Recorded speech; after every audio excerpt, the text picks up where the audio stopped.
Hello, everybody. Welcome back to the conversation series. Because creators are businesses. What we do is not simple. Give, the fans everything that they deserve. Being creative is like doing a 5,000 piece puzzle. is something that you can learn and do over and over again. Always be as authentic as I can be. Hello, everybody. Welcome back to the conversation series. I am so excited today to be sitting down with Miss Torie Peterson. She is the social media and special teams manager for Calgary Sports and Entertainment Corporation. What does that mean? She is running and developing multi-channel and social media strategies for these teams: Calgary Flames, the Calgary Stampeders, the Calgary Hitmen, and the Calgary Roughnecks, as well as the Flames Foundation. Torie, thank you so much for joining me today. Thank you for having me. That was you rolled that off pretty well. There's like 5 teams, a foundation. Like there's a lot going on there in that. There's a lot you're taking care of on a daily basis. But so I love it. First of all, I want to get into and really just hop back to the start of, for you, where did sports start for you? Where did your love start? Because I know that you came from a different background in terms of career-wise before hopping into this industry. Yeah, well, I've always been involved in sports in some way, shape, or form. Ironically, did not play hockey growing up. My dad probably is still mad about that, as he is a avid hockey fan. I get my love from hockey from him. However, that being said, he is a massive Oilers fan. Congratulations to him. I guess. I'm remaining. I will not comment on the current status of the Stanley Cup playoffs. I understand. But good for him, I guess. He named my brother Yari after Yari Curry without telling my mother, who was having a nap at the time. She woke up and her son was named Yari, not Ethan. So that kind of fan. But I did not inherit the Oilers love. I actually have always been a Flames fan. Okay. So and same with my mom. My mom's always been a Flames fan too. Okay. She's also not happy with the current Stanley Cup final. So a bit of a divided family, but hockey's always been there. I played soccer growing up until I was a teenager. So I always had that as an athletic background. Did a couple of triathlons as a high school athlete, and now nothing. I am no longer an athlete. I sit at a desk. So I actually didn't know I ever wanted to work in sports though, as well. So I actually moved to South Africa when I was 17, 18, worked on a game reserve. So completely different industry, obviously, and life. Came back, went to school. I took a journalism program at SAIT, which is a local polytechnic institute in Calgary. Wasn't really sure if I wanted to do journalism, but knew that I was a strong writer and that would work out as a base. Ended up taking communications at the University of Calgary, but along the way, I did have a practicum, a 2-week practicum with the SAIT program. Yeah. And I don't actually know how that connection was forged. Looking back, I actually don't remember. Someone must have introduced me to Mike Board, who was the head of digital at that time. And at that time, it was just a website, right? The NHL websites looked like they were built on GeoCities in the 90s at that point. So the NHL websites have come a long way. So kudos to the NHL for really investing in them. Because when I started, it was just a website, not even an app. So after 2 weeks there of doing some writing and web maintenance, they're like, oh, you know what? We could keep you on because we could definitely use the extra help. And I ended up staying on as a contractor, essentially full-time contractor, as I finished both programs, and then just transitioned into an actual full-time employee after that. So my career has really been forged out of pure luck. Not exactly it sounds funny, and I hate to admit it to people who have this very big drive to get into sports in a specific industry or a specific role, because mine was basically all luck. It was I know a lot about hockey. I like sports. I had this 2-week opportunity, boom, boom, boom, boom. So I've been very fortunate in the sense that the universe has really lined up timing for me throughout my career. Yeah. Social media wasn't a thing then. Obviously, that day there's Facebook for college students, right? I had an account because I was in college, and then it morphed into opening up to everyone, and that's how it opened up. So again, timing, things have just evolved really nicely for me. So Cole's notes, that's kind of how it's gone. There you go. And to add to that evolution part, you've truly been able to see like the evolution of just sports and social media, but even more NHL and social media and how that has grown and changed since 2009 when you really stepped into this role with CSEC. Yeah, it's night and day. Like even it's night and day from even like I'm trying to think like even 5 years ago it feels or 7 years ago, right? Like it's funny, my friend Andy, who now runs her own marketing company, but previously was with the Penguins, she had brought up something about, you're old when you had, using a Twitter mirror. Do you remember those? Like we got one of those I do remember that. I think that was 2015. Yeah. I think, or maybe a little bit later. It was the Matthew Tkachuk draft. I do remember that because he was one of the first guys to use the Twitter mirror. Yep. So that's been a while. And I'm just thinking back to that point to now, it's like night and day, right? It's a full-time industry. Whereas when it started, it was like something on the side that maybe companies didn't understand the value of it at the time because it was so small and niche and I want to say grassroots. It had a much more grassroots feeling to it back in the day. But now it is like a polished machine that's across really all leagues. Yeah, grassroots is a really, really good word to be able to use to be able to look back on that. Like that's probably the perfect word to be able to describe what it used to look like and feel like. Yeah, it was more, it felt more social, ironically. Yeah. It felt like more of a social space where you're actually communicating with humans, whereas we know now the battle with bots and like automated responses and things like that. It's just social has become a completely different space. Admittedly, I do miss it back in the days where it was far less automated. That's probably the best word, where it felt like you had more of a connection one-on-one with people. And that's something that I think not just myself and our team here are looking to recreate, or at least harness some of those factors that made it such a unique space back when we first started. As we go forward, we want to bring back more of that actual connection, because I think, and this isn't just speaking about social in general, but I think society is always looking, everything's become so automated and tech driven and like, oh, here's ChatGPT and AI and all of that. When people really want, they're lacking that human connection, that personal connection where they feel like it's actually speaking to someone, not just a bot.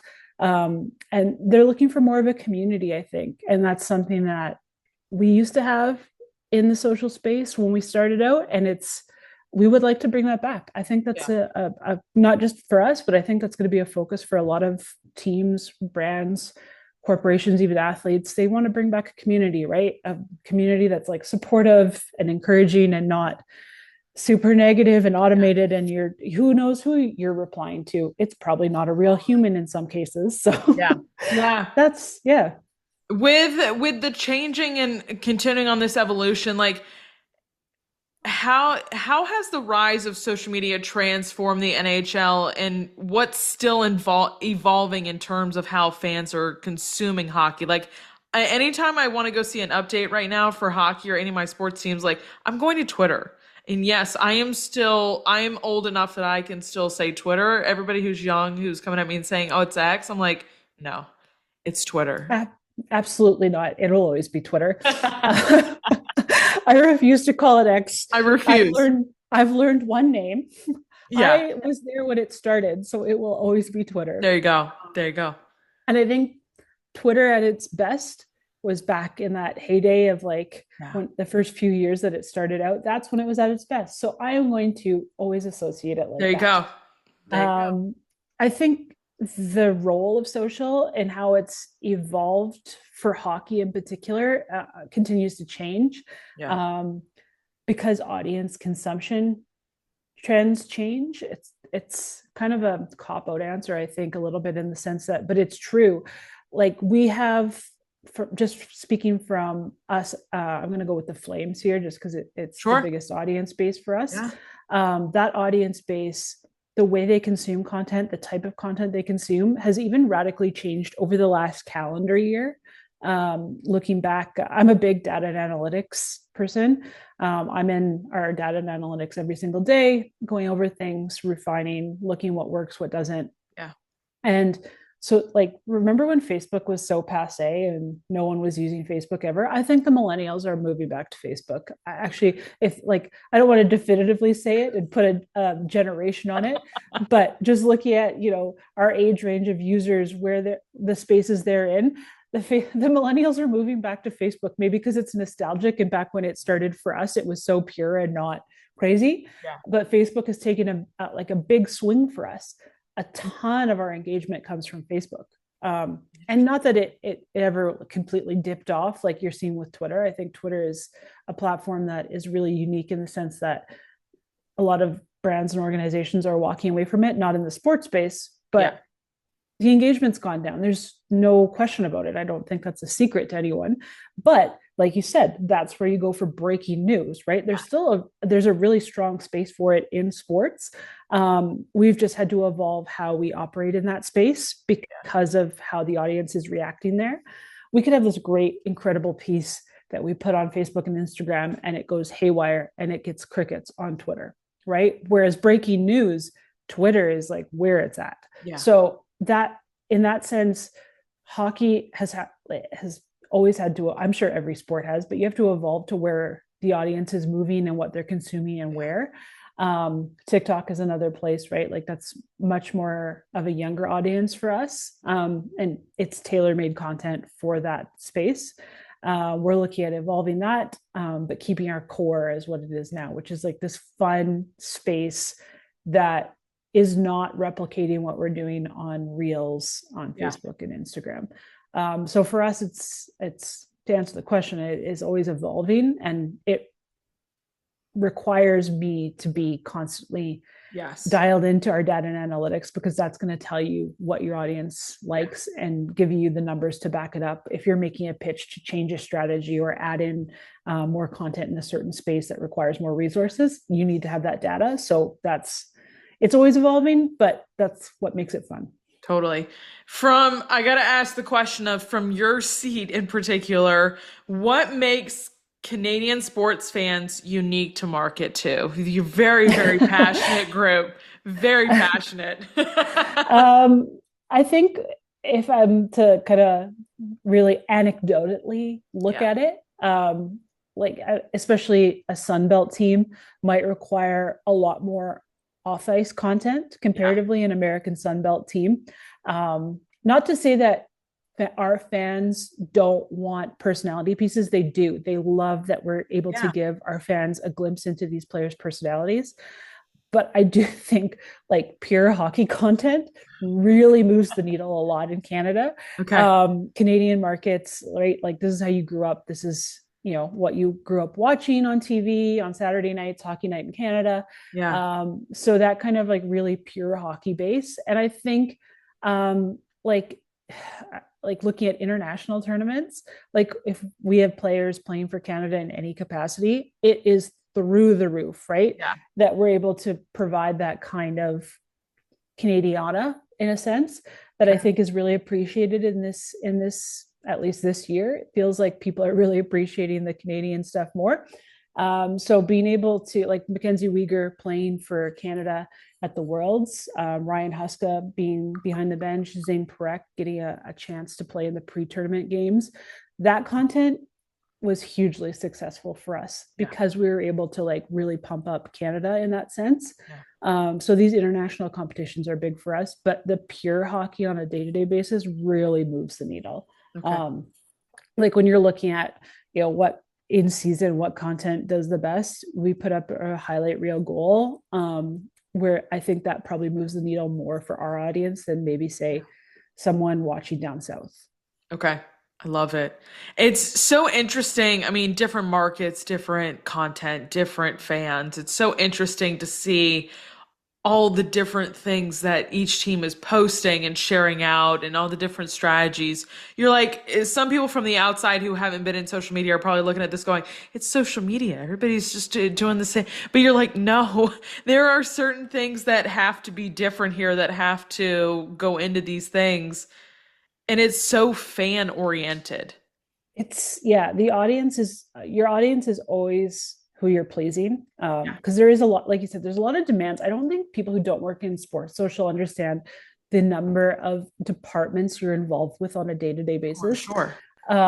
Like we work with almost every department, if not every department within this organization, and it's a big organization. We have a lot of departments. Like we're working with events, we're working with, like, in some cases, HR, if we have job postings or if we need to push out certain activations that we as a whole at CSEC are looking to publicize. We're working with the foundation. We have an extremely active, if not the most active, alumni group in the NHL. Our alumni are so active, and our fans do appreciate that content because it's such a wide range of ages there.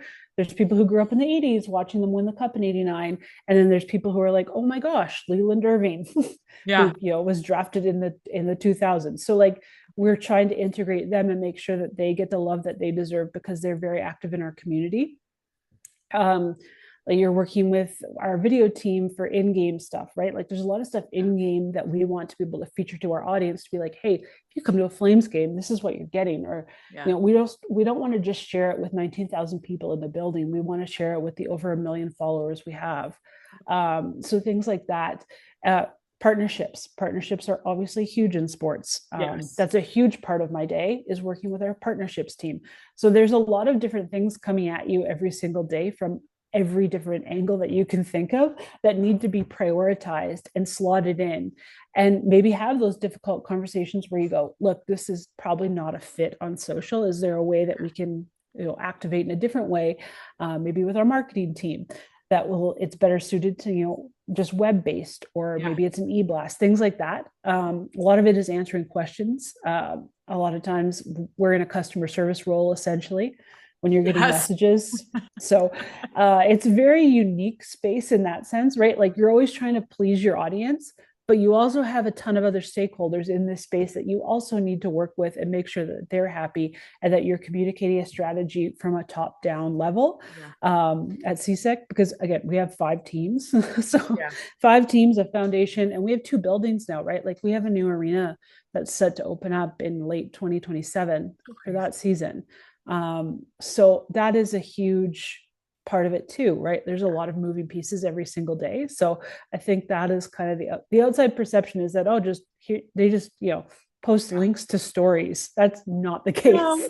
It's its own machine now. So well, and I want to get into kind of, in my mind, the fun stuff and the logistical stuff and the kind of creative sense behind what you guys are doing, and just it's very distinct social identities between the 5 teams that you guys are taking care of. Like, how do you maintain that? And like thinking through all that stuff, like how does that work for you and your team? We're extremely fortunate that we have very, very talented and dedicated content producers. So one person could not be running all these accounts. Like sometimes people are like, oh my gosh, you run all these. I don't. Like it's just Torie. It's what Torie does 24 hours a day. But I think that's also a misconception about social, right? That one person could do all this. No, it's absolutely not feasible. It's not even feasible to have one person running the Flames account. It's accounts, plural, because they're so different. There's so much content and people need days off. Like the season is a grind. There's bare minimum, you're working 82 games. So for me, it's my off season is very busy. I also get that a lot. Like, you must have summers off. I'm like, absolutely not. Like right now we're in deep strategy mode for next year already, right? We have 3 hockey teams that start up around the same time, similar time frame, right? Stampeders start, we're recording this on the 6th. Their home opener is on the 7th. Like, it's a huge deal for us. This is a big year. We've got a lot going on. We've introduced something called the Stampede Bowl. We generally don't play during the Calgary Stampede. This year we're playing a game, we're tying it in. It's called the Stampede Bowl. It's very exciting. Obviously there's a lot of work behind this. CFL seasons are shorter, yes, but there's a lot going on at the football stadium on game days, just like the NFL. So we're trying to make space for the Stampeders in a market that has a lot of sports going on. There is soccer teams here, right, playing in the summer. So we have to be able to differentiate ourselves from that. We also work a lot with, in particular, the Calgary Wild, which is the new NSL team in Calgary. They play out of McMahon. So there is a connection there, right? So Between building strategies, prepping for a Stampeders season that's starting very shortly in like 24 hours, basically. And then on top of that, we have the draft, where that's a huge deal. Free agency is July 1st. So when people are like, "Oh, you have Canada Day off," no, we work every Canada Day. We celebrate Canada Day at the Dome, so every year. And then on top of like August is definitely a bit slower for us, but for us, that's my refining strategy time for all these teams. We start now and we build in, and then we, work towards the start in the fall. The Roughnecks, again, shorter, lacrosse is a shorter season. But that requires its own strategy as well. Like all these teams have very different branding and marketing strategies and very different audiences. That's why. Totally. Thankfully, we have a base now. So you go in having that base in mind, the pillar that you're building around, and then you build from there.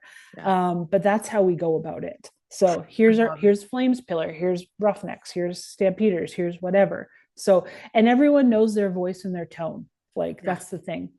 We build out strategies for that.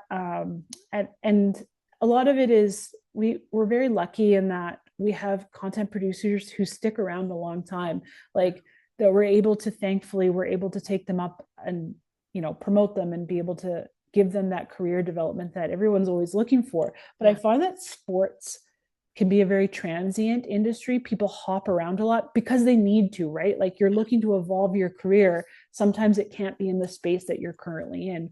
We're lucky in that we've continued to grow as an organization, and we've been able to give people opportunities to develop. So they're able to stay in this space and really make it their own. And I think that's a pretty unique opportunity within this world. And again, we're very thankful to have that and have an organization that has allowed us to grow and allowed people to grow. For example, a lot of the stuff you see on Flame Social, particularly TikTok, this is all his name is Alex Medina. He's been with us for a long time. He started as a SAIT journalism student like me, had a practicum with the Hitmen. And then the Hitman role opened up. Again, serendipitous timing. The Hitman role opened up for him when he graduated at SAIT. So we just moved him into a full-time Hitman position. He stood there for 3 or 4 years, really honing that space and making it his own, and actually setting us up with a really strong base for the Hitman content that we have now. And then we promoted him to Flames because the space opened up there. And he's now he's really taken on a really hands-on role, and strategy with me is really key on having him there because he knows this brand, he knows the players. He knows what will work. He knows the organizational tone and feel, because as you know, coaches, general managers, these things change over the years, right? So and that does change how you approach things, because one coach may be way more open to having, you in the locker room a ton. Like this year with Ryan Huska, we were able to be in there so much with the chase. He was so accommodating, but sometimes you'll have coaches that are not comfortable with that. So you need to be able to work. So from a strategy point, that's kind of how it works. And it's very, very, I think we give our content producers a really strong hand in helping mold that strategy and that tone, because they're the ones in it day to day. I'm not tweeting about the Stampeders. Our Stampeders content producer, Michaela, is. She knows these guys she knows the sport like the back of her hand. So you need to be able to give people trust in that space and allow them to help you shape the strategy. And you're basically just making sure we're hitting the organizational strong points that we need to hit. I stand by this so much, Torie, and I've learned this throughout my early career, is that a company hires you for a purpose, and that purpose you come in and fill that role. But what I really stand by is that a company should allow that the people that they have hired in the certain roles and the certain expertises that they have, to let them shine, let them do the things that they know how to do. I think it's really interesting that everybody today thinks that, everybody can do social media. Everybody can do social media for these brands. And it drives me crazy, because I think it's more than that. There's all the things you're running through, there's strategy, there's platforms, there's pillars, there's all these things that you are maintaining in a brand. But people don't think about this. They just think about, they're just posting a TikTok. They don't think about what goes into those things. The other thing too, I think that is really key is being able to have, well, you have to have trust in people around you, right? Like Yeah. you bring people in for a reason. No one Yeah. wants to be micromanaged.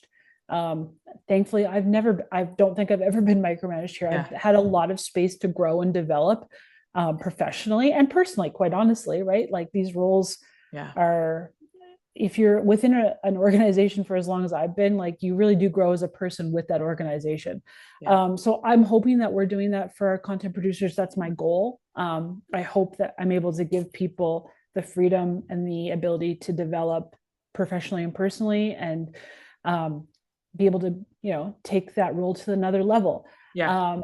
The other thing is, though, and this is part of that development, is that you have to work with athletes. Your athletes are essentially your actors. I don't want, it's a horrible term, but it's the best one I can think of right now. You're basically directing, right? Yes. You need to be able to have, not only do you need to have a great rapport and communication with other departments internally, you need to have that rapport with players. Players need to trust you because they know you're the ones that are posting this. You have to have them on board, and you have to develop that relationship, and that's organically and generally through time. That's the only way. Like I'm just thinking, like we were at an alumni golf tournament, speaking of alumni, last week, and it's so funny because we had two current flames there, and Alex is definitely younger than me. He makes me feel really old. I'm in my 30s, but to everyone else, I'm really old. We had Dustin Wolf and Ryan Lomberg there golfing with the alumni, and they were like playing around with Alex or high-fiving him. They're like teasing him like they're buddies. Like he's developed this great rapport with them. They fully trust him. They know what he's doing on a day-to-day basis. Like, and they're on board. They love it. And he's developed this relationship with players. And then there's me talking to Leland Irving and Troy Brower. And he's like, I'm like, this is like such a I don't want to say passing of the torch moment, but that's kind of was. I'm like, yeah, this is about right. Yeah. I worked with these guys when they played here, and they know me really well from that. Yeah. And those relationships continue on. And I think that's a really good example of, you need to develop this communication and back and forth with your players, because that's who fans are here to see. Like they're not here to see the admin. Yes. So they're here to see the players, and you want the players to feel comfortable with you, and that's when you get the best content. Yeah. I do want to dip in a little bit because you've spoken about how digital can help elevate women's hockey and this massive market that we've got going on right now. I've loved to see all the growth of the PWHL and this entire league, but are there some examples of where that's already happening really well for you that are top of mind that you're seeing when you're scrolling or anything like that? I think the PWHL has done a phenomenal job, given that they started with teams with no names. Like, that's when you think about that, you've had to create an entire brand without a name for your first season. Like that's really difficult, and I think they've done an incredible job. And the expansion out west is really exciting. I have no idea if they have further plans to expand into other markets in the west. I think that'd be great. I think hockey fans are desperate for more hockey, especially in Canada. Although it is very cool to see how Seattle has that market hopped in, and they immediately had 10,000 season ticket deposits. Crazy. Like that is incredible. That's such a microcosm of what women's sports is right now and how it's grown. It's not just a moment, it's a movement. I love that phrase. I really do think that you're only going to see it continue to grow. And we've seen it grow from a really grassroots standpoint here in Calgary. We used to remember the Calgary Inferno in that league, the former pro league before the PWHL? Yes. Yeah, we were massive supporters of them. That was a huge point for us. We've been very, very keen on making sure that women's and girls sports in this city and in Southern Alberta are supported with what they need. Right now, that looks like we sponsor all the post-secondary hockey teams in Southern Alberta, and sometimes, and like for a small school that has only a women's hockey team, like that's a big deal, and we hope that we're able to provide the support that they need. Our Flames Foundation has been really strong there. I think I would love for us to be able to support it a little bit more. It's hard when there's not a team in your backyard on the PWHL side, right? We do have really strong ties with the PWHL, thankfully, from those Calgary Inferno days. Like I've known Jana Hefford for a long time. Same with all of our organization, longtime organizational counterparts here. They've known her for a long time. And like, I remember we were like, we'd love to support the league. We don't have a team to support. Could you send us some like gear? We'll love to buy you. Can we just buy some gear that just has PWHL on it? And they're like, no problem. And all of a sudden, 2 days later, You've got boxes. They shipped it to me in Philly. We were on the road. They're like, oh yeah, where are you? Like, I'm like, well, we're on a road trip right now. It's like, okay, what hotel are you at? We're like shipping this, it'll be there overnight. And they like, so that kind of relationship building is really strong. I'm trying to think of like, it's hard when we don't have a team here to really comment on that particular question. I hope we're doing as much as we can for the Wild. I think they've got a really strong fan base here. We've had players go out and watch. We have a lot of soccer fans here. I think the NSL is only going to get bigger, kind of like the NWSL in the US, right? Like in the last 5 years, they've taken huge, massive steps. I've seen games there a couple times in Portland and Seattle. Unbelievable. Like the fan base there, even looking back from watching it in Seattle pre-COVID to like watching it now in Seattle, like it's taken huge steps. So it's definitely a space that we want to support and we want to see grow, because that only means better things for the city. So we will continue to be strong advocates of women's sports in the city in Southern Alberta, as long as there's women's sports teams here. I think it's been really cool. And I think COVID was kind of the real shining light on the fact of you couldn't go to games, you couldn't see things. So people that were watching women's sports beforehand and were having to watch it on weird channels or whatever it was, people got into COVID. They're like, well, hold on, how do we watch this? And we're all like, well, jump on in and we'll show you. And so it's so interesting now to see the more coverage that they're getting, but there's so much more that can be done. But I think it's just any support that can be given to women's sports today. It was great that when the PWHL went on their tour, they made a stop here in North Carolina at my Carolina Hurricanes in Lenovo Center. But it was great because it was a sellout. They sold out the entire arena, which was so beautiful to see, because there were girls who were like, I didn't know girls could play hockey. And it's so nice to see that realization coming around of, even in a Southern market, girls can play hockey. It's an open thing. There's more growth there. I think especially in those like non-traditional, so to speak, hockey markets, it's so important there. And I was so happy to see so many sellouts on that tour. Like it's not a surprise that Vancouver sold out. Like, right? Like it's a hockey city. It's a Canadian hockey city. Of course, it's going to sell out.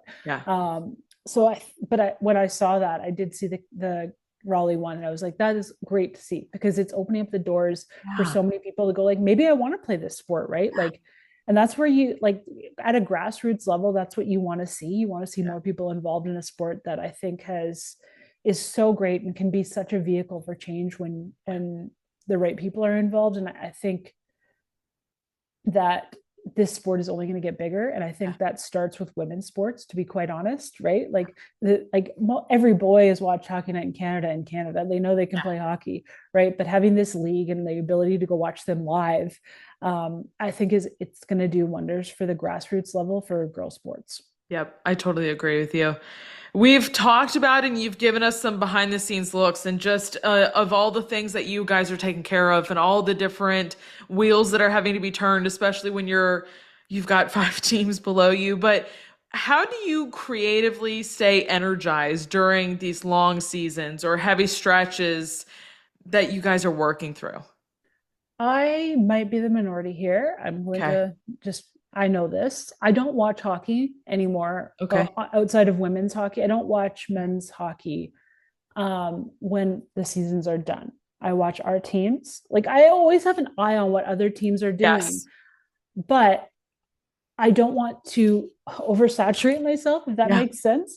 Totally. It's my day to day, and I want to continue to enjoy the sport on a day to day level. And I think if I was constantly watching it, it may zap some of that for me. Yeah. It also gives your mind a chance to take a step back and look at other things, which I think is incredibly important from a creative standpoint and making sure that you don't burn out standpoint.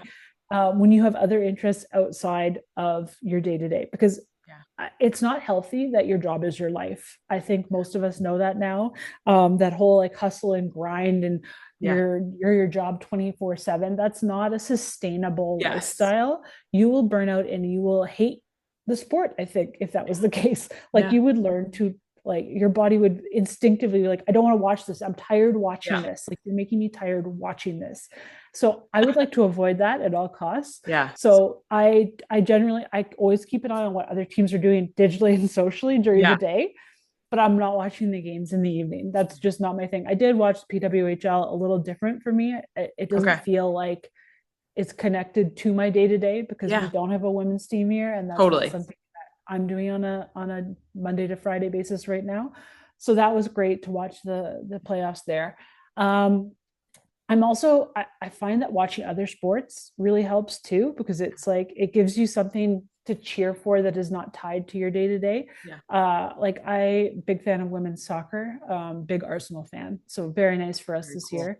Champions League. There you go. So that was really nice. But also I think you need to have things outside of sports that take up your time and allow you to have a hobby and a community outside of your office, if that makes sense. Like, avid reader, and generally not sports ever really at any given point. It's very cliche to say travel, but I do travel a lot on my own.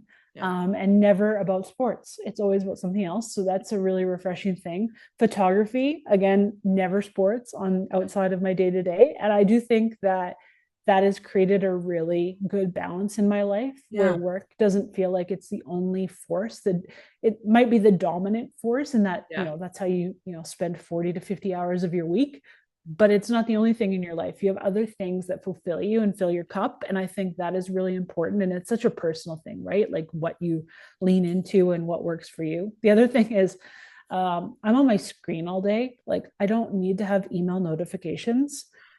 I discovered that during COVID, I turned them off, and I've never turned them back on my phone. I don't want to.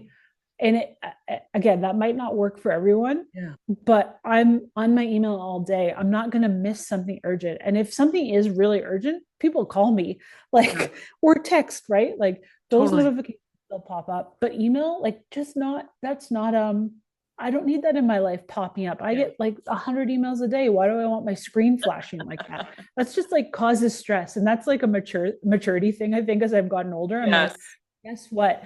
I don't need to be on my phone all the time. And it's really refreshing. I think ironically, a digital detox, not detox, that's the wrong word. I'm not tied to my phone.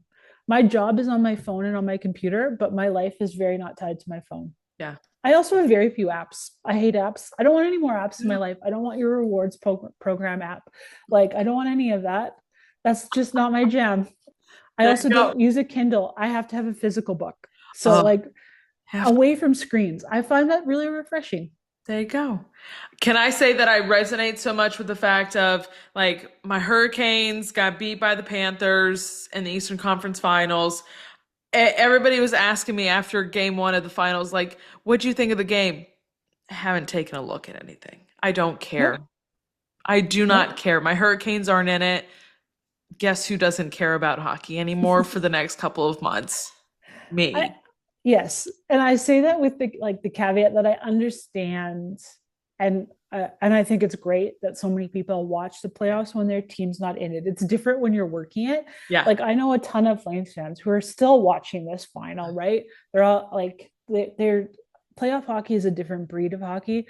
So fans, NHL fans, I completely get why you're watching it. It's so much fun. It's exciting hockey. It is like, the stakes are so high. Every game feels so meaningful, even in a best of 7 series. Like, every shift, I think like I did see the score, and then that game went to overtime, and like that would be, if you're a fan of hockey, that would be so much fun to watch. I get it from a league perspective. Yeah. From a employee standpoint, I'm like, we can take a break.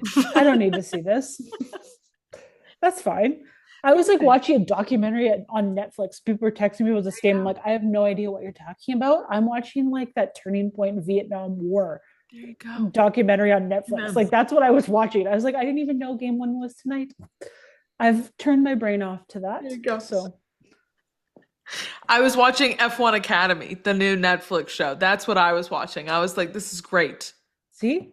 Like just something non-related to the sport. I think that's pretty healthy. I do think you need that. Yeah, you need the break. You need the break because it is, you get to the end of the season, you're like, this is a lot of hockey.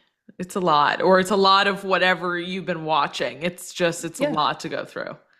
Like I'm so pumped for when the Flames make the Stanley Cup final. I think fans are going to have a blast. Yes. And I will have a blast, and I will love every second of it. But after a long season with 3 hockey teams, and the Hitmen did make it to round 2 of the playoffs, and they had a decent run, and they really put up a fight in that, and that was exciting hockey. Wranglers played in the playoffs. They had a pretty strong season. So like I got playoff hockey in other areas with our teams here. So looking forward to I think we were so close this year. I think we were tied with the NHL record for the most points to not make the playoffs. And I think the future is so bright for this team, and playoffs are going to be so fun.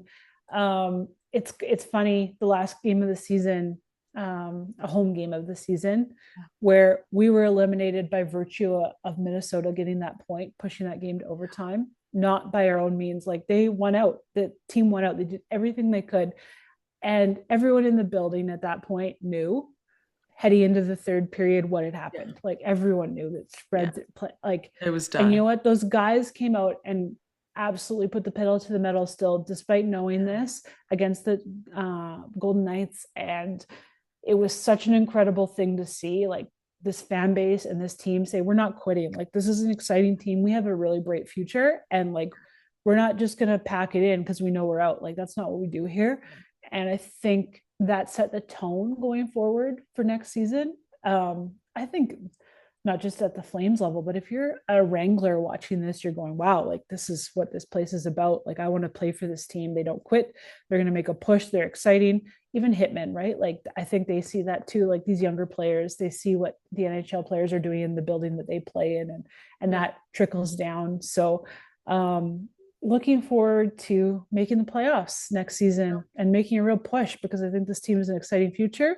And that's kind of like where we're at here. I think everyone, instead of like, of course you want to make the playoffs, but internally, I think everyone from a staff member point of view, I'm just speaking from my colleagues. We're so excited for next season. Like that really set like a stepping stone for us heading in, and you're excited and you're revitalized and you're like ready to go and make these strategies. Like it's not a chore. It's like, oh my gosh, like this is we get to do this. Like we're fired up.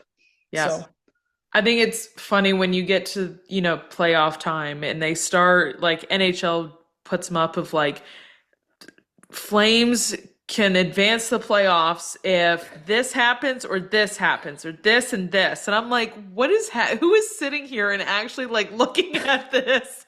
I've never seen anything like this season. It was like mind boggling. And everyone's like, well, it doesn't even matter. They're not going to win out their last, whatever it was, however many games. And they did. Like this team, like even the last game when they were completely out of the mix, they're going to LA and playing. A lot of regulars did not play in that game. They had a lot of NHL debuts. We had the 4 NHL debuts in one game, which is very unique.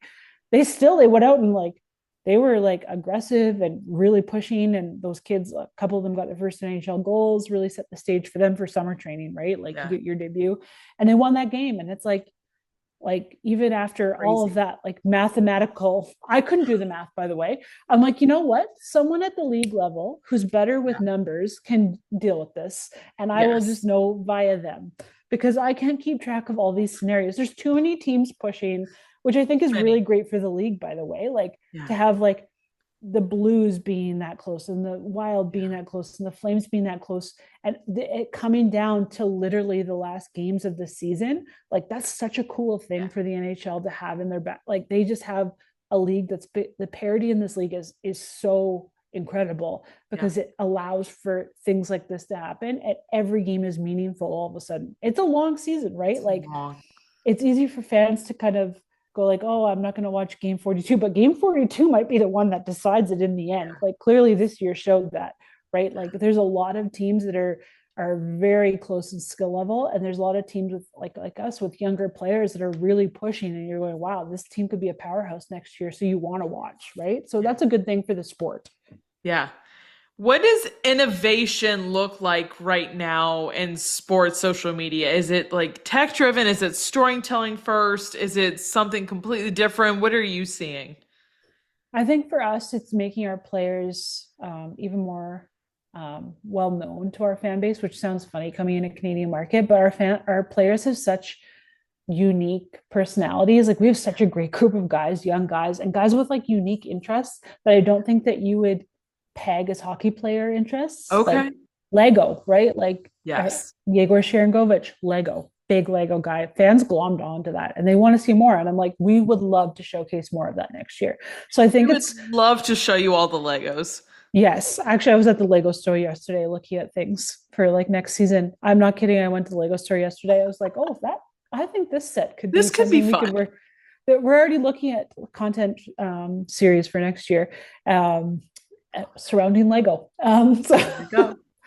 But that kind of unique storytelling, I think, is really important. And I think it takes the cool thing is it's like it's such a buzzword, unique storytelling. But like, how are we actually framing that? And it's around player personality for us. And we have so many different ideas that we're hoping to execute on. And a lot of times, our biggest issue is we run out of time. Right, like there's just not enough time because these guys do need days off too, right? Like they need days off in the season. So it's about being able to prioritize what we're trying to tell our fans and the stories we want to showcase and the players outside the ice, like off the ice, that we would love to be able to showcase. We need to be able to work with their schedules, ours, and then team schedules. So oftentimes it's running out of time. That is our biggest hurdle. Which is a cool problem to have, by the way, because I know some teams don't have that level of access and players aren't that open. Like we're like, we have a really cool situation. Let's maximize it. So like next week, Alex and I are sitting down to talk about TikTok strategies that we'd like to advance and new ideas that we're hoping to bring in and what's it going to look like in terms of scheduling, what we want to prioritize, things like that. So for us, it's how are we telling these stories? It's more on a tactical level for us now. Because I think storytelling is probably everyone's answer at this case, right? Like a sports team has so many stories. There's so many storylines throughout the course of a season, especially when your team is 20 plus players, right? No matter the sport, like there's going to be a lot of stories there off the ice and like on the ice as well. So for us, it's about how are we prioritizing what can we do better that we've done this year that we think are okay, but we could do better. And what are some new stories we can tell and how can we tell them? So it's more of a tactical level for us. Because I think storytelling is, like I said, a buzzword. So it's more about how are you executing on that? Yeah. Torie, my last question for you is just what excites you the most about the future of digital fan engagement for CSEC teams? It's a weird circle back to how we started. I think like Alex and I talk about this on a day-to-day basis. Like we want this to be a community. We want it to have more. It is a community now, but I think we can make it more of a just that kind of grassroots feel that we once had in social. Like how can we do that? What's a better way to execute in this day and age, which is much different. Just on a tactical level than when social started. But how do we get that feeling back?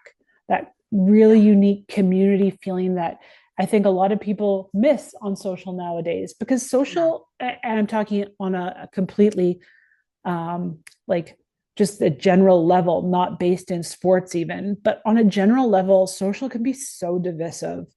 I think we all know the downsides of social media at this point in 2025. Like these are not, surprises to anyone that there's downsides and that, there's division, and there's a lot of negativity, or there can be. Yeah. How do we push that aside? Because it's going to be there. Like, let's be honest, we're never going to get rid of it in this space, but how do we build this really positive community for our fans and make it more of a holistic grassroots feeling for them when they come and engage with us on a day-to-day basis?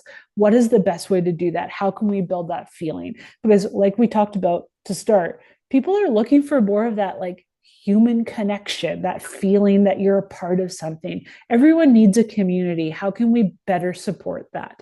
I think we do a decent job now. I think everyone could always do a better job in that space and making it a safe space and open space and inclusive space for all fans, and invite people in that maybe are casual hockey fans. Like, hey, this is a community you want to be a part of. Like, you want to be a Flames fan. Yeah. You want to be in this space with us. You want to, be along for the ride with us. How can we create that feeling and bring more people in to the Sea of Red? I love that. Torie, I can't thank you enough for sitting down with me today and letting me dive into your world and all the social media things. I so appreciate it. No problem. This was fun. This is like when you sent me that email, you're like, hey, would you like to be on? I'm like, absolutely. This is an awesome space. This is the cool stuff. Like you and I could probably geek out for a long time. Oh, for hours. So hours. Yeah. This is the fact that we've kept it to 50 minutes, I think is actually a boon. Like, we've won. I have so many more questions I could have asked you too. And I'm like, I have Torie for an hour. I can't believe it's like 54 minutes. We've done it. We've actually achieved this. We've achieved it. And I'm so thrilled. And you guys, I'm going to have Torie's socials linked down below. I'm going to have all of the team's socials linked down below too. So go give them a follow. Go see what Torie and her teams are doing. And Torie, just thank you again. No problem. Thank you. Yeah. And as always, I will see you guys back here next time. Bye, y'all.